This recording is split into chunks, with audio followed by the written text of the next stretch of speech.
True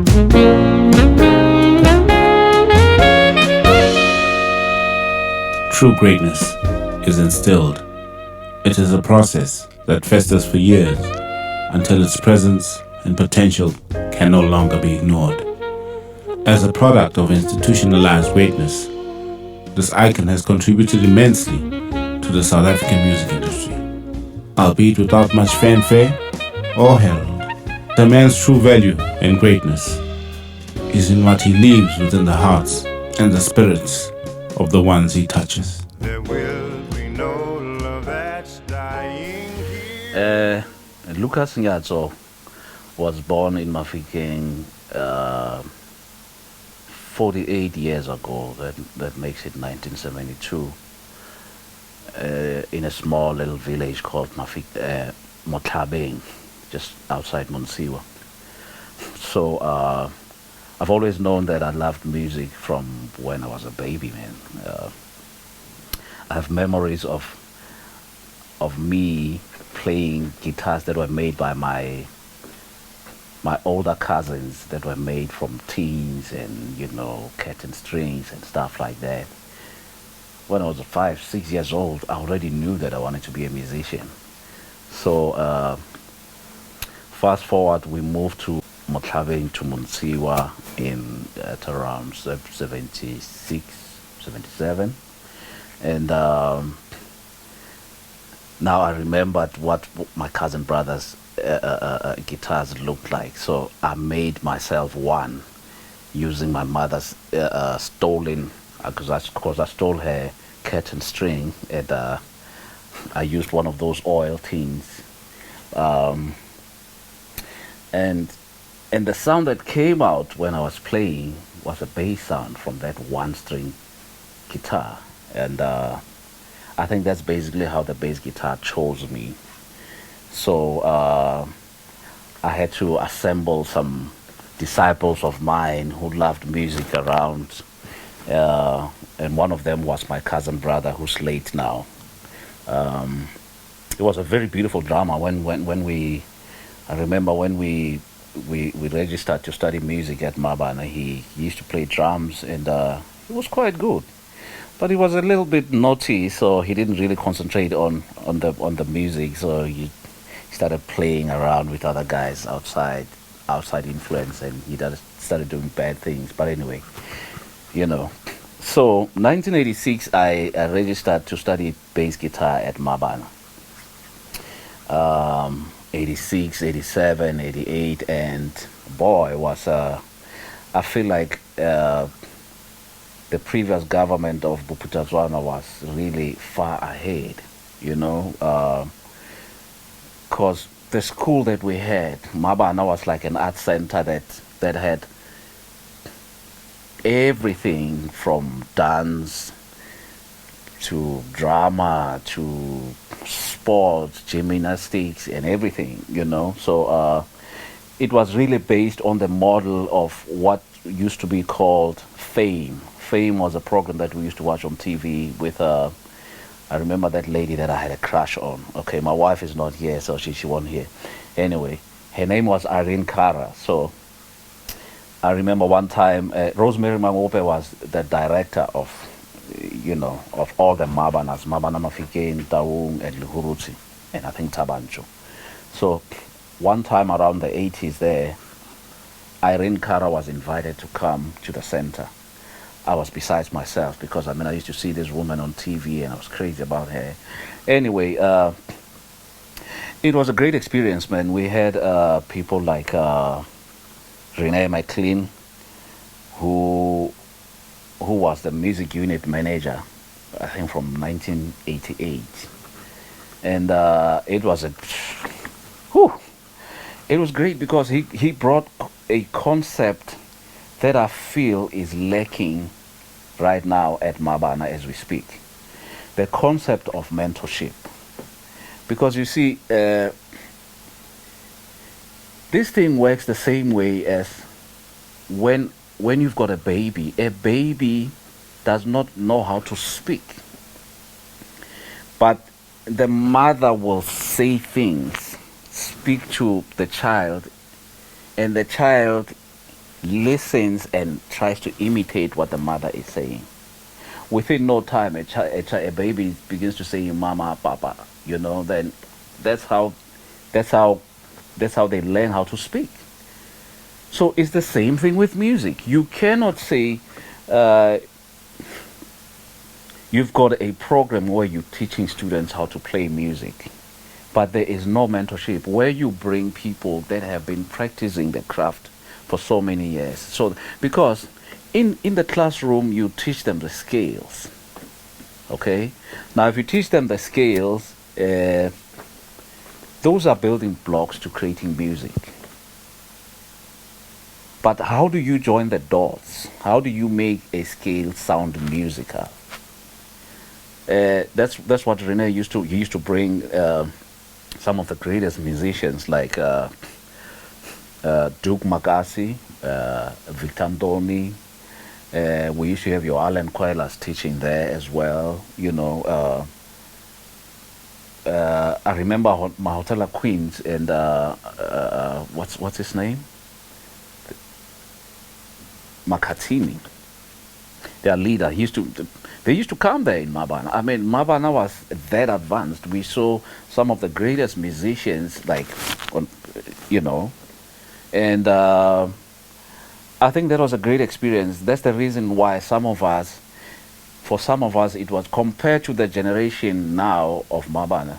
Some of us became better musicians a bit quicker and easier because we were exposed to that mentorship program, where these people would really break it down as to what is it that I use, how do I make this scale to sound good in this context or in this chord progression, whatever.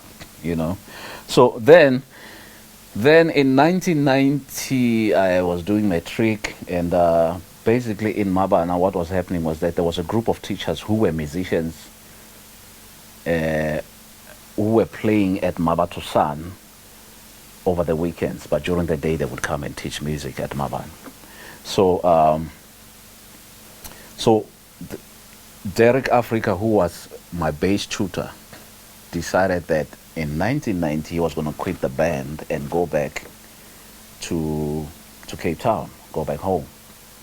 So Philip Menkes, who was also a tutor at Mabana, he was a drum tutor. Then he approached me. He said, "Lucas, well, your teacher is gone, so we want a bass player that can replace him, and we want you."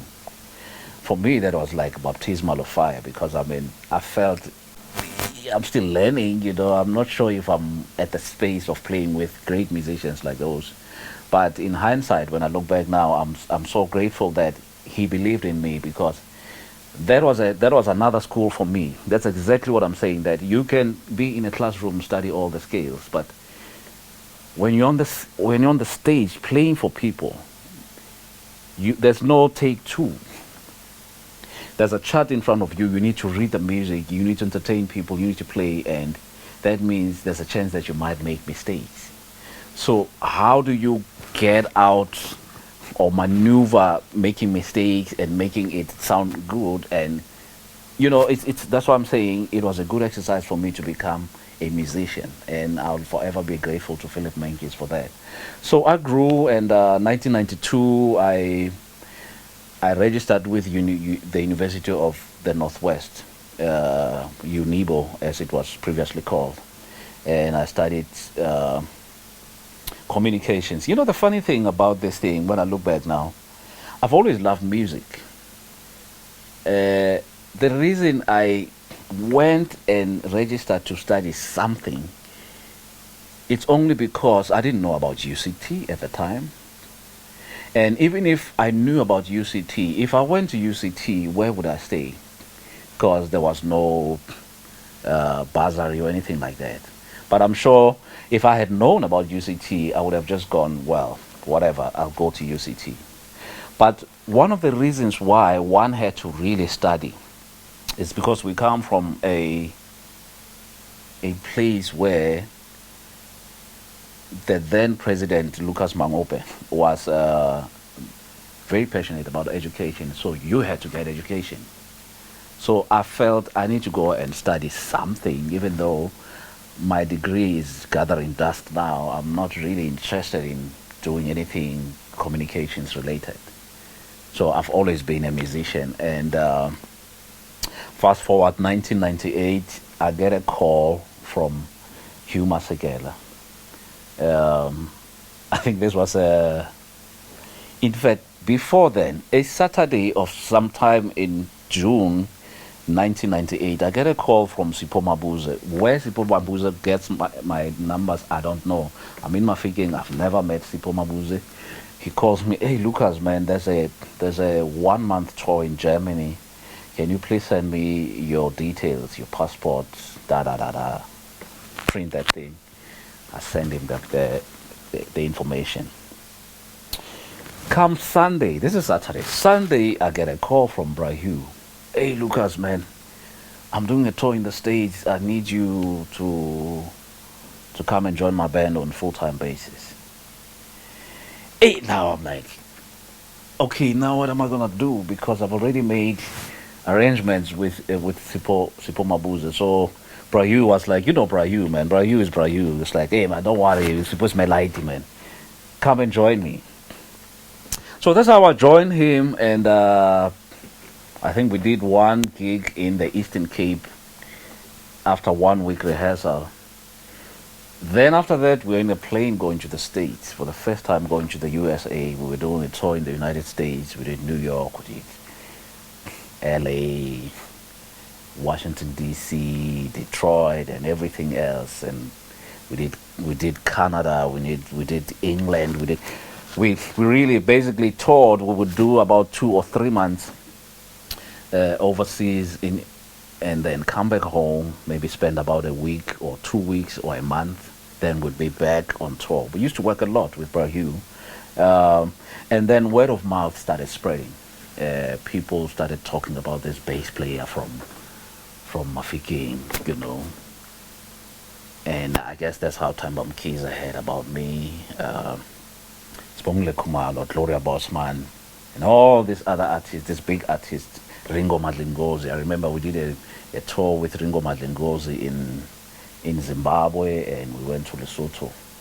So yeah, I must have spent around 2 or 3 years with Brahu, and then after that I moved on because everybody else.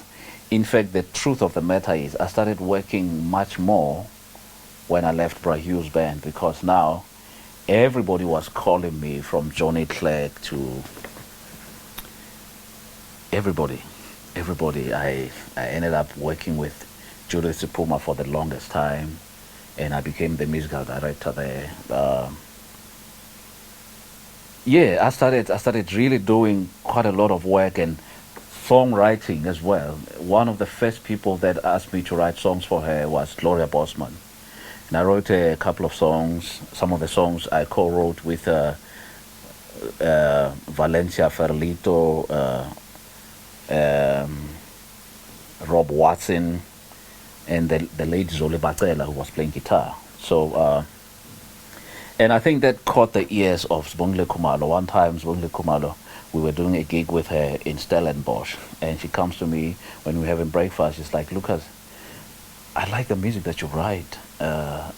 There's a song that I wrote for Gloria Bosman called Slowly. She's like, I really love that song. So when are you going to write me a song? Man, that was like, this is huge now. I mean, this is Sibongile Khumalo. It's not any other musician. This is like heavy, you know. I felt like there was so much pressure for me to write a song that is appropriate for her. I've always listened to her music and I've loved it, and I mean, somebody that's produced by Themba Mkhize, that's another level, you know. So for me, I had that pressure that, okay, I'm not sure if I'm at that level of writing for her, but she wanted a song from me. That it means there was something that she had in me, you know, in my songwriting. So I started doing a little bit of research, and I went back and I listened to her music. And the thing that really helped was also that we started getting closer, me and her. because we worked a lot, we did things together, and I was sort of getting who this person is. Because as a songwriter, it's important to know the person outside the music. You need to know what makes them laugh. You need to know who's the favorite artist. You need to know what the weak points and the strong points are, because all those things make it easier for you to write music. So I wrote a song um, for the album called Quest. There's a song that I wrote for her. It's called Busisa Bandwan. Basically, the song was written after we heard in the news that there was a baby who was raped. That was the first time we heard something like that in South Africa. I think this baby was about 3 or 6 months old. It was shocking.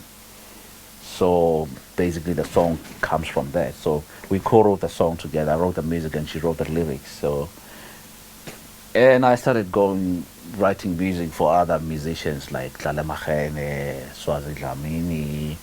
I wrote, and I was doing a lot of sessions for most of these people, and Judith Sipuma involved, Victor Ndoni. I worked with Lawrence Machiza. Petty Austin came for the Joy of Jazz some years ago.